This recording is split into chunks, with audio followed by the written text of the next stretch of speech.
June 1942. It has been only 6 months since the devastating raid on Pearl Harbor. The U.S. Navy is wounded, and the Pacific Ocean lies under the massive shadow of the Japanese Empire.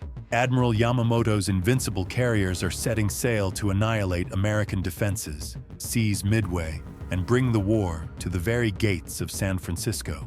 But what the Japanese don't know is that a force far deadlier than bullets is working in the shadows. Rising from the ashes of Pearl Harbor, American ingenuity is about to achieve the impossible. Deep in the Pacific, a ghost is drifting through the radio waves. Midway wasn't just a battle of ships or planes. It was the greatest intellectual war in history. After Pearl Harbor, American intelligence entered a life-or-death race to crack the Japanese naval code known as JN-25, a cipher thought to be unbreakable. In the smoke-filled basements of Hawaii, cryptanalysts were working as the guardian angels for thousands of sailors in the middle of the ocean. They knew the enemy's next move better than the Japanese commanders themselves. While high-ranking officials in Washington remained skeptical, a man and his team at Station HYPO in Pearl Harbor were changing the course of history. Joe Rochefort, exhausted, often seen in his bathrobe, but with a mind as sharp as a diamond, Rochefort discovered a mysterious code whispering the enemy's next target, LF. But where was AF? Every time the Japanese used that code, the fate of America was being redrawn. Rochefort's tactics are a masterclass in American brilliance. To trap the Japanese in their own encrypted radio traffic, he broadcast a fake, unencrypted message stating that the freshwater evaporators on Midway Island had broken down. A few days later, a Japanese JN-25 message intercepted by HYPO read, "AF is low on fresh water." At that moment, everything became clear. American intelligence had caught the enemy in the snare of their own arrogance. This was the birth of modern signals intelligence. The trap was set.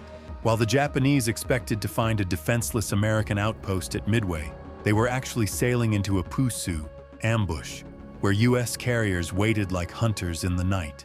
American strategic genius had mapped out the victory before the first shell was even loaded.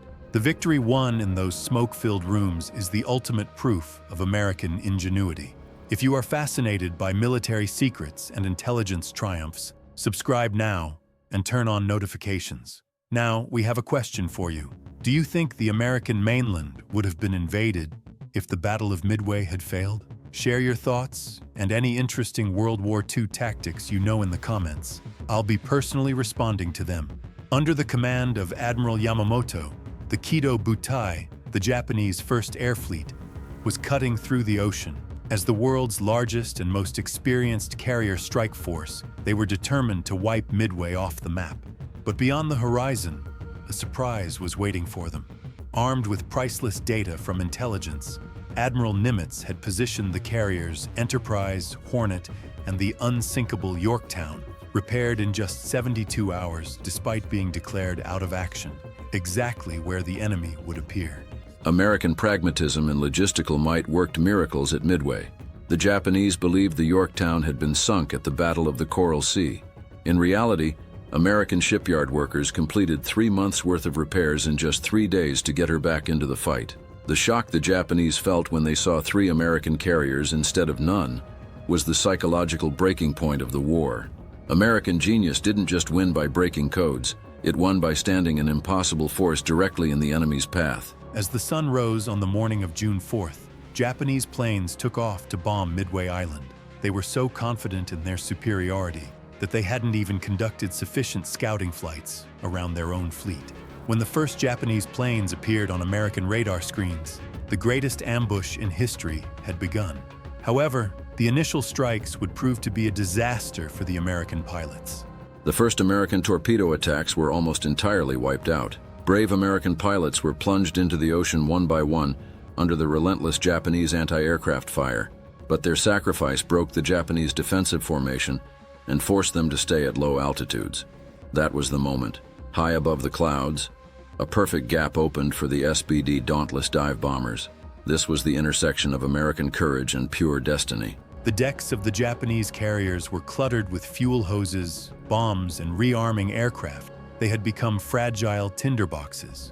As the American pilots lined up their sights on the Akagi, Kaga, and Soryu, a single successful hit could turn these titans into infernos. The fate of the Pacific hung on a few minutes of a steep dive. What we see at Midway is the fusion of a nation's intellect and unwavering courage. Those few hours of advantage provided by American codebreakers became the beginning of the end for the Japanese Empire. By sunset, the surface of the ocean would be covered in the burning steel of Japan. June 4th, 1942, 10:20 a.m.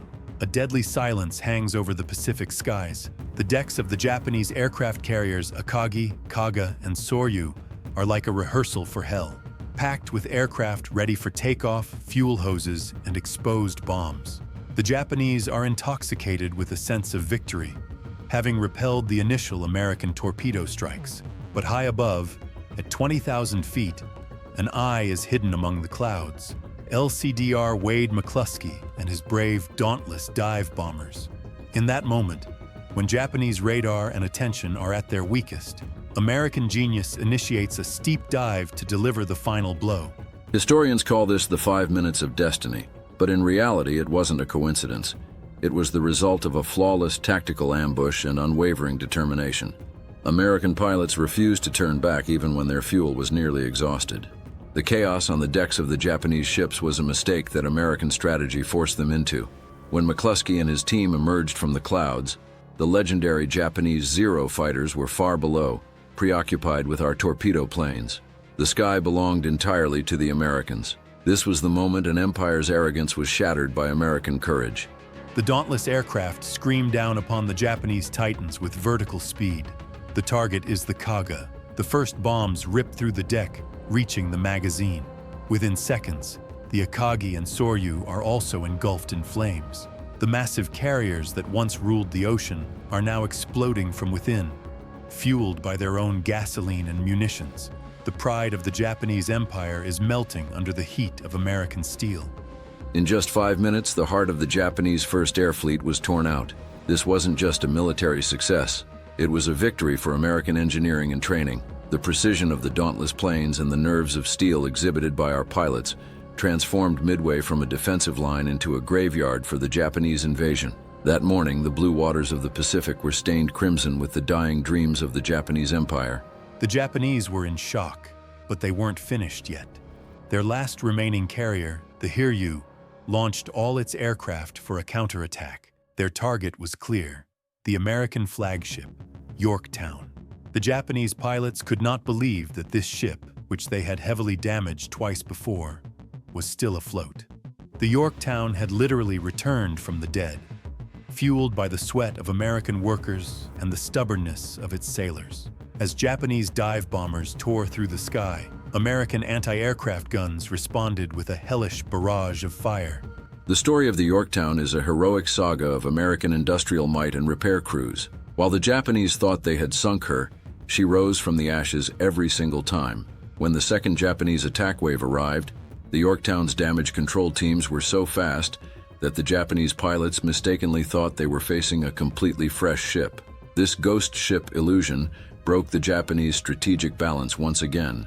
The American spirit was fighting not just with fire, but with an unrelenting speed of repair. Despite being heavily wounded and listing to one side, the crew of the Yorktown refused to abandon ship. But the justice of war was about to be served. American scout planes had located the Hiryu, and the route for the final blow was drawn. The sound of vengeance echoed through the skies. American pilots dove onto the Hiryu like angels of retribution to avenge their wounded mothership. The greatest strength of the American military is that when a friend is lost or a ship is wounded, it strikes back even harder. With the sinking of the Hiryu, the Japanese Midway operation completely collapsed. 4 giant aircraft carriers were now at the bottom of the ocean. This operation, which began with American intelligence, turned into one of history's most decisive victories through American sacrifice. The Midway miracle was now a reality, and the wind in the Pacific was blowing only for America. As the smoke cleared, Midway Island still stood under the American flag, but the cost was heavy. Every American hero lost at sea proved once again how priceless freedom is. Now, the world asked one question: could Japan ever stand up again after this blow? June 5th, 1942. As the sun rose over the Pacific, the vista was a complete nightmare for the Japanese. Of the first air fleet that once struck terror across the oceans, Nothing remained but burning wreckage and oil slicks. Admiral Yamamoto had to accept one of history's most bitter defeats while watching his 4 largest aircraft carriers, Akagi, Kaga, Soryu, and Hiryu, sink to the depths. Japanese strategy had gone bankrupt in the face of American intelligence and resolve. When the order to retreat was given, it wasn't just the end of a battle. It was the end of an empire's expansionist dreams. After Midway, Japan lost its most elite pilots and its most powerful ships. While American industry could replace every lost plane with 10 more, for Japan, these losses were irreplaceable. This wasn't just a military victory. It was a victory of a system. The American spirit of freedom and individual initiative defeated the rigid discipline and centralized command errors of the Japanese. American pilots broke the rules to make the right decisions when necessary, while Japanese generals remained motionless until an order arrived from Yamamoto. American pragmatism buried Japanese traditionalism at the bottom of the ocean. The Japanese military attempted to hide the defeat from its own people. Wounded soldiers were taken to secret hospitals, and the sinking of the ships was kept from the public. But the truth shone like a sword in the hands of American intelligence. In the Pacific, nowhere was safe for the Japanese anymore. As the smoke of war cleared from the shores of Midway, the real victory celebration was taking place in that dim basement in Pearl Harbor. Station HYPO. Joe Rochefort and his team had finally reaped the rewards of months of sleeplessness and endless code analysis. Had those codes not been broken, the U.S. Navy would not have been at Midway. It might have been defending its own shores much further back. This victory was won by the mind, far more than by bullets. In American military history, Midway is the clearest example of intelligence winning a war. Rochefort and his cryptanalysts were the unsung heroes unknown to the American public. By cracking the Japanese JN-25 code, they stripped the enemy of their element of surprise. This operation granted the U.S. military battle space dominance. Knowing the next move gave the American soldier not just an advantage, but an unwavering confidence. After Midway, the American soldier knew they were invincible because they had an army of intellect protecting them even in their sleep. Yet the cost of victory was steep. The Yorktown, unable to withstand her wounds any longer, slipped into the depths of the Pacific. But as she sank, she took Japan's entire naval supremacy with her. American intelligence had now become an unstoppable force.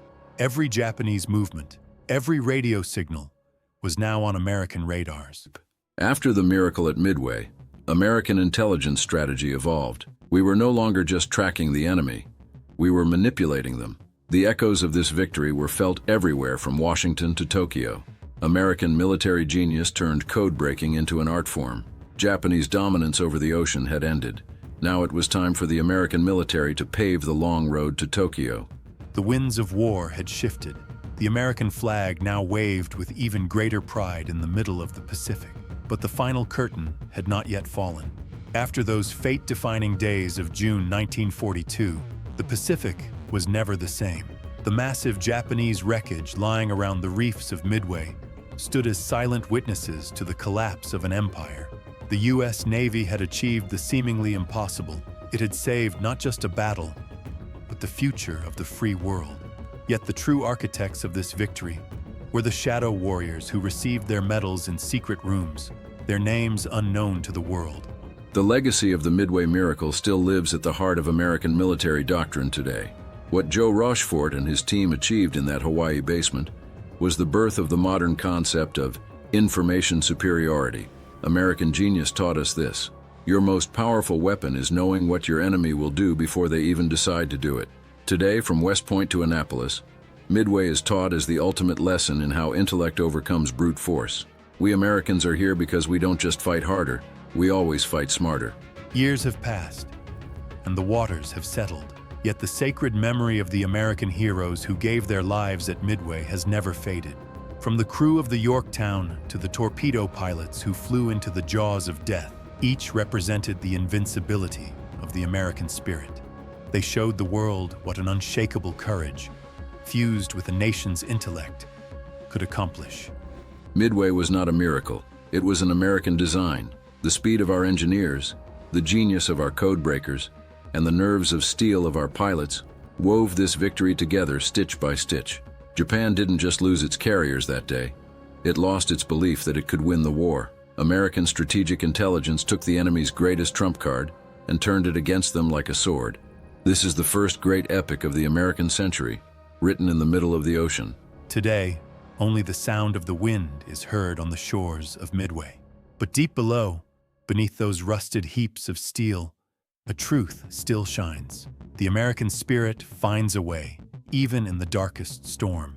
American intelligence never rests until the bullets stop. At the War Room Archives, we salute these invisible architects of freedom because we know that history is written not just by the brave, but by those who combine their brilliance with their bravery. American genius is a light that shines in the face of adversity. Those codes at Midway were more than just letters. They were the keys to freedom. We use those keys to reopen the doors of history. Trust your intellect, stay loyal to your strategy, and never give up. That is the American way. Until we continue to illuminate the dark pages of history in our next classified file, stay vigilant. Now you know the secret heroes behind this victory. But tell me, do you believe Midway was the greatest intelligence success in history? Or are there other files still waiting to be declassified? Let's discuss in the comments. And remember, knowledge is the sharpest sword in battle. Subscribe and become a part of this war room.